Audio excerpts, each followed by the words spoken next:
Flags of Our Fathers by James Bradley. This book is about the 6 men who helped raise the American flag on top of Mount Suribachi on Iwo Jima in February of 1945. History turned all its focus on them in an elegant instant of battle, froze them in a camera lens as they hoisted an American flag.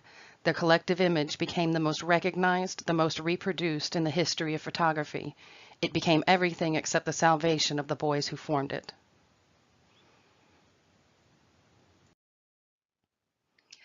After his father passed away in 1994, James and his brothers found a few boxes of war mementos their father had saved.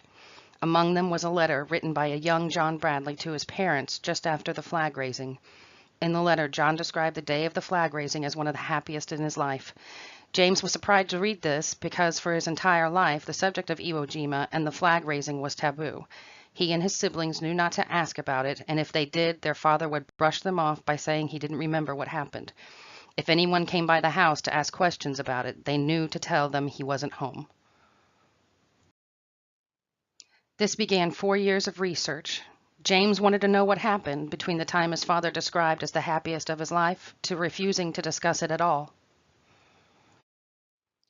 The first part of the book focuses on the time before the battle. It describes how all 6 men came to be at Camp Pendleton preparing for an invasion to an as yet unnamed island in the Pacific. We got to learn about the men, where they came from, their day-to-day activities, and their training. The middle part of the book focuses on Iwo Jima. It was a nothing island off the coast of Japan, but it had a landing strip. The Joint Chiefs had made the capture of Iwo Jima the main Allied objective in the Pacific. A base near Japan was needed. Iwo Jima was less than 600 miles away. The invasion began on February 19, 1945, and involved 80,000 Americans. About 23,000 Japanese defended the island in 11 miles of underground tunnels. The flag raising happened just 3 days after the invasion. The entire battle lasted about a month. There were 25,851 American casualties, 7,000 dead. Almost all of the 23,000 Japanese soldiers died. There were more medals of honor awarded for action on Iwo Jima than any other battle in U.S. history. It was a bloody battle, but when it was over, the Allied troops had won and secured the island. Mike Strank, the leader of the group, was the first flag raiser to die. He was hit by a mortar blast just days after the flag raising.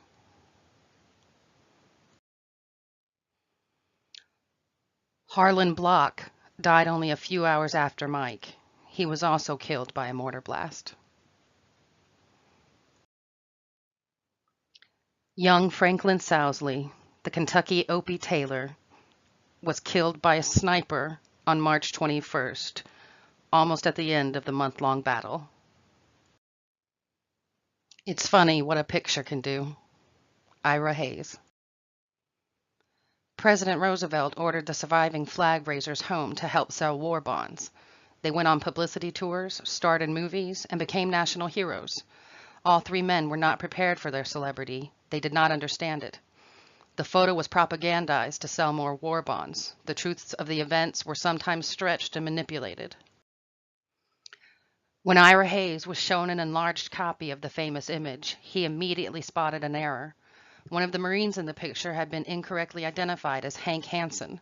He knew this was not Hansen, but Harlan Block. When he told the Marine Corps public relations officer about the error, he was ordered to keep his mouth shut. It was too late to do anything. The report had already been released.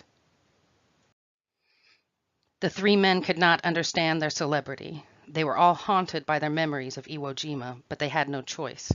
They were under orders to drum up support for the war and to use their manufactured hero status to sell war bonds.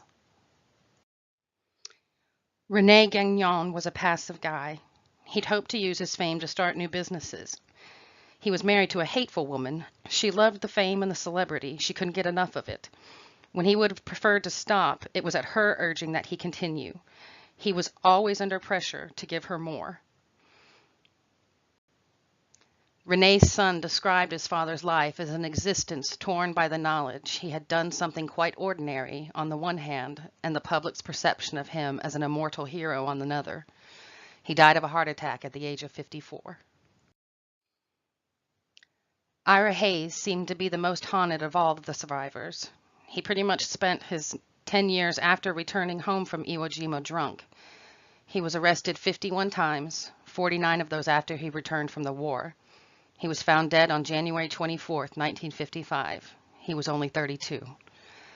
He said, "How can I feel like a hero when I hit the beach with 250 buddies and only 27 of us walked off alive?" John Bradley was the only one who lived to be an old man. He was beloved and respected in his community, not because of the famous picture. He was a good man, a good father and husband. At his father's wake, James said they heard many stories about their father, stories of his silent kindness. No one mentioned Iwo Jima or the photograph. In his dad's office, there was only one picture. It was of the family, John and his wife, all the children, their spouses, and the grandchildren. James said that was the only picture his dad cared about. He was interviewed once in the 70s for about 10 minutes. James Bradley wrote, "Here my father captured the two competing realities of the photograph. It was an act of common virtue, not uncommon valor. But because of a fluke photo, this common action represents valor in the eyes of millions, maybe even billions of people. We certainly weren't heroes," John Bradley said. James Bradley's dedication. Dedicated to the memory of Belle Block, Catherine Bradley, Irene Gagnon, Nancy Hayes, Goldie Price, Martha Strank, and all the mothers who sent their boys to war. Mothers should negotiate between nations. The mothers of the fighting countries would agree. Stop this killing now. Stop it now. Postscript. There were 2 flag raisings on Mount Suribachi. June of 2016, the Marines admitted that one of the 6 flag raisers in the famous photo had been misidentified. The investigation determined that John Bradley had participated in the first flag raising but not the second, which was captured by Joe Rosenthal. After reviewing new evidence, Jim Bradley agrees that his father is not in the Pulitzer Prize-winning photo.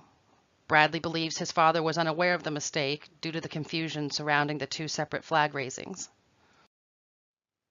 The Forgotten Flag Raiser. Private First Class Harold Schultz from Detroit.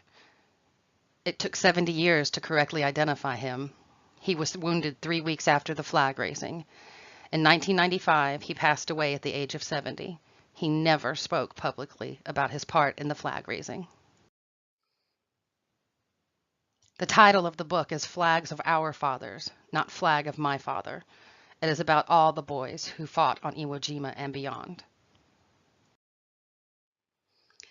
It is impossible to do this story justice with such a short presentation. I encourage everyone to read it and learn about these men. They were not heroes.